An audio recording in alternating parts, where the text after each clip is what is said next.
بہت ہیں ہمارے ملک میں ذات پات کی. ایک سر سے پیدا ہوا, منہ سے پیدا ہوا, ایک ران سے پیدا ہوا, ایک تلوے سے پیدا ہوا, 4 راتوں کو تقسیم کر کے رکھ دیا ہمارے پاس. اور کیا ہے کہ جو تلوے سے پیدا ہوا وہ منہ سے پیدا ہونے والے کے پاس جا کر عبادت نہیں کر سکتا. نہ یہ کبھی یہاں آئے گا, نہ یہ کبھی یہاں جائے گا. عجیب و غریب فلسفہ ہے یہاں پر. میں آپ کو تاریخ کی ایک بات بتاتا ہوں معلومات کے طور پر. اگر ایک برہمن کسی شودھر کا قتل کر دے تو کوئی شودھر برہمن سے انتقام نہیں لے سکتا. عجیب و غریب تہذیب. کیوں بھائی برہمن مومن برہمن انسان نہیں ہوتا؟ وہ بھی تو انسان ہے, وہ بھی تو ماں کی کوکھ سے جنم لیا. پھر یہ امتیاز کیوں کہ شودھر برہمن سے انتقام نہیں لے گا؟ اگر کوئی شودھر کسی برہمن کو تکلیف دے دے اور برہمن نفرت کے عالم میں جتنی بھی تباہی مچا ڈالے وہ اس کا حق ہے. اللہ اکبر. معاملہ بڑا ہو گیا. تو اب شودھر کے کسی بھی جرم کا بدلہ کیسے لیا جائے گا کہ کوئی برہمن کیا کرے گا؟ یہاں پر ایک پرندہ بیٹھا ہوا ہے, اس پرندے کو شکار کرے گا, پرندہ مر گیا تو وہ شودھر کا انتقام ختم ہو گیا. عجیب و غریب. کیوں اب یاد نہیں آتی جانوروں کے ساتھ ہمدردی کہ انسان کا ناحق جانور کے اوپر کیوں نکالے؟ لیکن اللہ کے نبی علیہ الصلوۃ والسلام نے جانوروں کی بھی تعلیم دی, جانوروں کی بھی حفاظت فرمایا. کیسے؟ چند احادیث میں آپ کے سامنے رکھتا ہوں. مختلف نوعیتوں کی احادیث ہیں جانوروں کے ساتھ اللہ کے نبی صلی اللہ علیہ وسلم کی شفقت کی.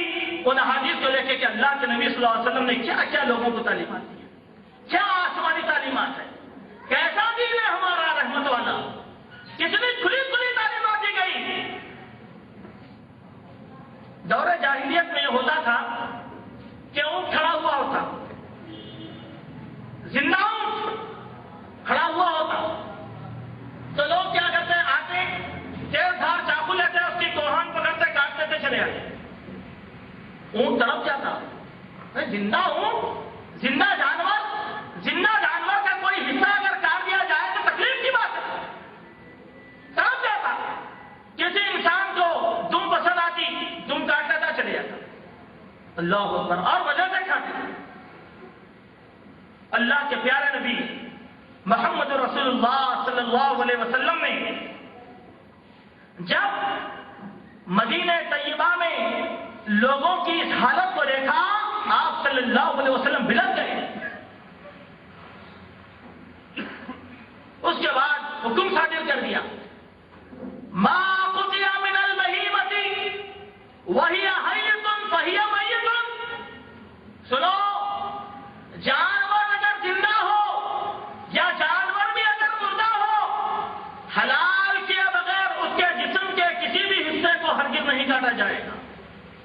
دیکھیے آپ جانور کی تکلیف کا خیال اللہ کے نبی نے کیسے کیا.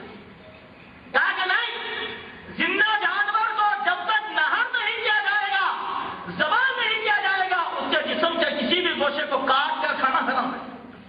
اللہ اکبر.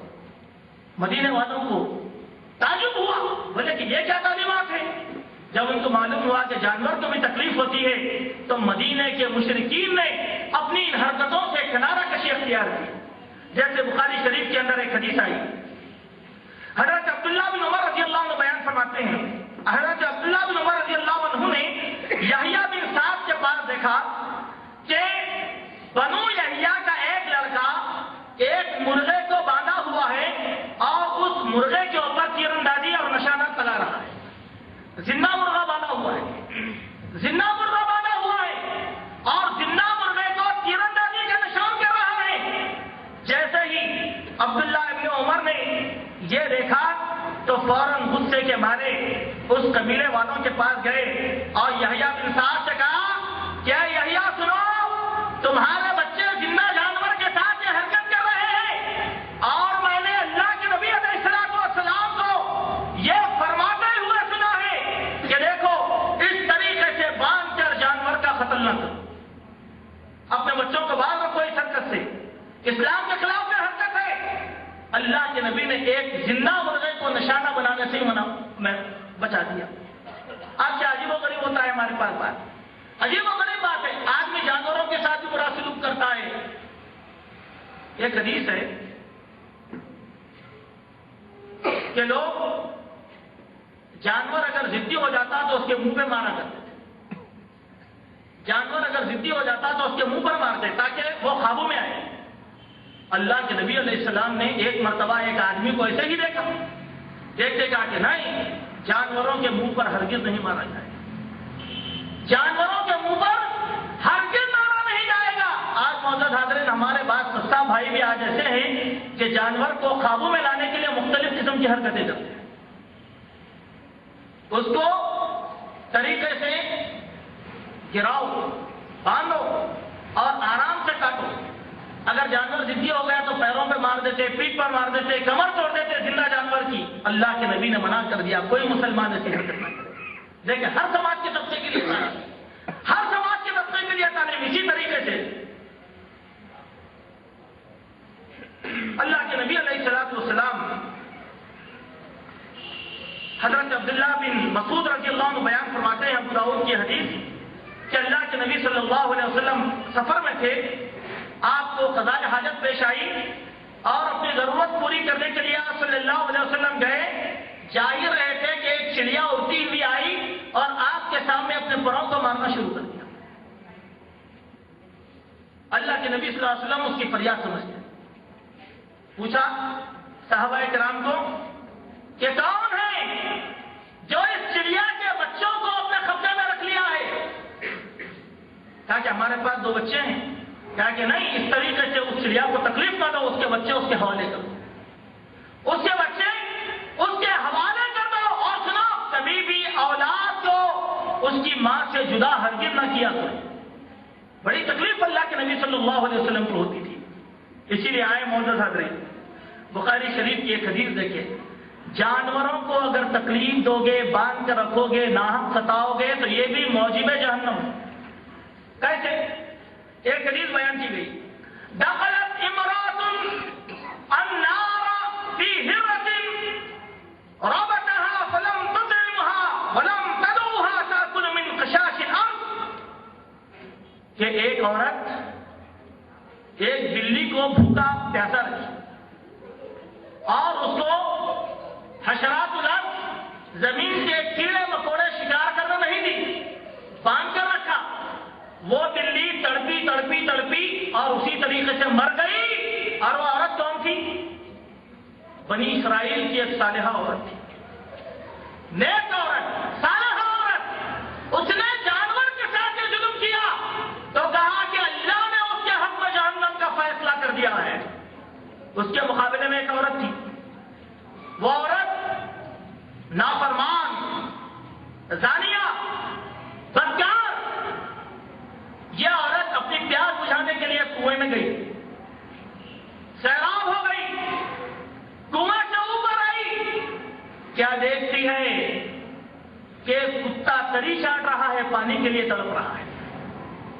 پھر کنویں میں اتری، اپنے بالوں کو اتارا، پانی بھرا اور لا کر اس کتے کی پیاس کو بجھا دیا۔ اللہ کو یہ ادا اتنی پسند آئی کہ جنت کا حکم دے دیا۔ اللہ اکبر، یہ تعلیمات کس کی ہیں؟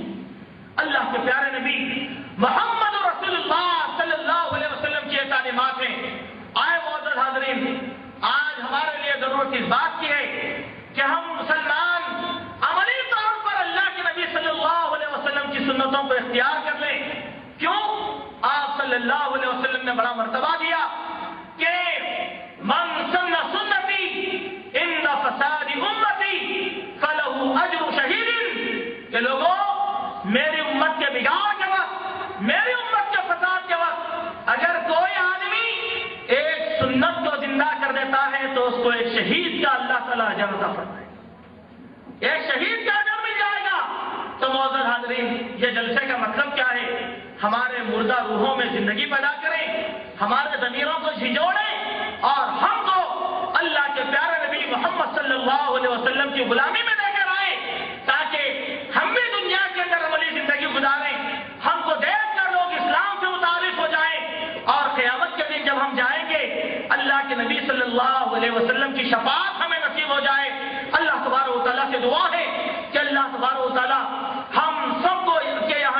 کو قبول فرمائے، اللہ تعالیٰ ہمارے یہاں آنے کو قبول فرما لے، اللہ کے نبی کے تذکرے کو سننے کو قبول فرما لے، اللہ ہمارے بتائے ہوئے اس وقت کو عابدوں میں ہمارا شمار فرما لے، زاہدوں میں اللہ تبارک و تعالیٰ ہمارا شمار فرما لے۔ اے اللہ ہم خطا کار ہیں، سزاوار ہیں، سیاہکار ہیں، لیکن اے اللہ تیری رحمت سے نا امید نہیں ہے، اے اللہ ہمارے لیے تیری رحمت کے دروازوں کو کھول دے۔ اے اللہ جب ہم کل تیرے دربار میں آئے تو پیارے نبی محمد صلی اللہ علیہ وسلم کی شفاعت کا ہمیں مستحق بنا دے۔ اے اللہ کے پیارے حبیب صلی اللہ علیہ وسلم کے ہاتھوں سے آب کوثر کا پانی ہمارے مقدر فرما دے۔ اے اللہ نہ تو دنیا میں ہمیں ذلیل فرما، نہ آخرت میں ہمیں ذلیل فرما۔ اے اللہ ہم پیارے نبی صلی اللہ علیہ وسلم سے بے انتہا محبت کرنے والے ہیں، اے اللہ تو ہمارا محبوب بن جا۔ اے اللہ کے حبیب کی ان تعلیمات پر ہمیں عمل کرنے والا بنا دے۔ جب ہم کل جنت کا مژدہ سن لیں، اے اللہ کے حبیب صلی اللہ علیہ وسلم کی معیت ہمارا مقدر کر دے۔ اے اللہ ہمارے گناہوں کو معاف کر دے، اے اللہ ہماری خطاؤں کو درگزر فرما دے۔ یا رب العالمین ہمارے حال پر رحم فرما، یہود نصارہ اور ہنود کے فتنوں سے اللہ ہم سب کی نگہبانی فرما لے۔ جہاں جہاں مسلمان مظلوم ہیں، اے اللہ ہمارے مظلوم بھائیوں کی تو مدد فرما، ہماری بہنوں کی عصمتوں کی حفاظت فرما۔ اے اللہ مسلمانوں کو عزت نصیب فرما، اے اللہ اسلام کا بول بالا فرما دے۔ یا رب العالمین اسلام کا استحکام فرما دے۔ اے اللہ ہمارے ناتواں جسموں میں یہ طاقت عطا فرما کہ ہم تیرے دین کی کچھ خدمت کر لیں۔ اے اللہ کل ہم تیرے دربار میں آ جائیں، کہیں تو ہمارا مواخذہ یوں نہ کرے کہ ہم نے وقت یہاں پر ضائع کر دیا۔ اے اللہ ہم ہم عمل تیری وجاہت کے لیے کرتے ہیں، اے اللہ تیری رضا کے لیے کرتے ہیں۔ اے اللہ ہمارے اعمال کو تو قبول فرما لے، اے اللہ ہمارے اعمال کو تو قبول فرما لے، اے اللہ ہمارے اعمال کو تو قبول فرما لے۔ اللهم تقبل منا انك انت السميع العليم وتب علينا انك انت التواب الرحيم وصلى الله على نبينا محمد وآله وصحبه اجمعين۔ اللهم صل على محمد وعلى ال محمد كما صليت على ابراهيم وعلى ال ابراهيم انك حميد مجيد۔ اللهم بارك على محمد وعلى ال محمد كما باركت على ابراهيم وعلى ال ابراهيم انك حميد مجيد۔ سبحان والسلام على المرسلين والحمد لله رب العالمين۔